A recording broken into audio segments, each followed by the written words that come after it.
Hey everybody, what is going on? It's Bill with Franklin Loan Center, and I'm going to do the exact opposite of what I usually do today and actually talk about 3 reasons you might not want to buy a house right now and continue renting instead.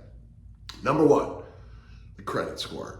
Look, if you've got a really low credit score because you've made some mistakes in the past and haven't worked on cleaning those up, then that could be a great reason to sit on the sidelines. Now, we're regularly able to work with people with high 500 credit scores, particularly with FHA loans, maybe VA. There's probably a few other possibilities. But generally speaking, you get too much lower than that. And in a lot of cases, you should probably put the purchase on hold and just go ahead and do everything you can to fix up that credit. It'll help your credit score, your interest rate a whole bunch. That's the first reason. That's a big one. Reason number 2, for some reason you think your job isn't stable, right? Whether or not you're getting, kind of word that layoffs could be happening or something like that. Look, do not add additional stress of how am I going to pay my mortgage if you think your job is sketchy in any way, shape, or form, right? So definitely want to watch out for that. And number 3, and really, in my opinion, this is kind of the really maybe one of the main ones, is look, if you don't have at least a 2 or 3 year window, a lot of people even say 5 years, in a particular house, you're a renter.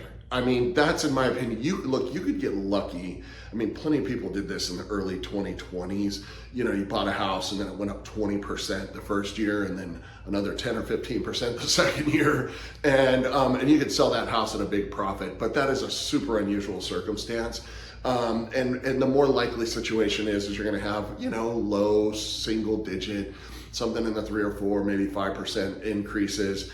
And in that case, after just 2 years or maybe 3 years, I mean, you can end up upside down if you aren't careful, right? So you want to make sure, again, for me, it feels like if you're 2 or 3 years or less, probably renting is the way to go. So those are my top 3 reasons. I do want to point out, one of those 3 reasons was not where interest rates are. Look, interest rates are going to do what they're going to do. Waiting for interest rates to improve to some mythical number that may never show up is not a good reason to buy. The other one is I don't like where housing prices are right now.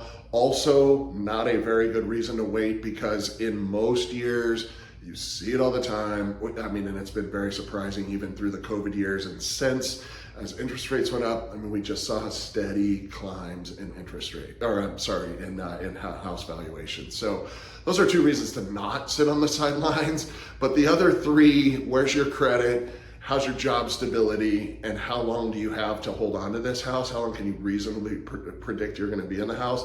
Those to me are the top 3 reasons that you should continue renting instead of buying. That's all I have this week. I'm Bill. I'm with the Franklin Loan Center, and I will see you all next week.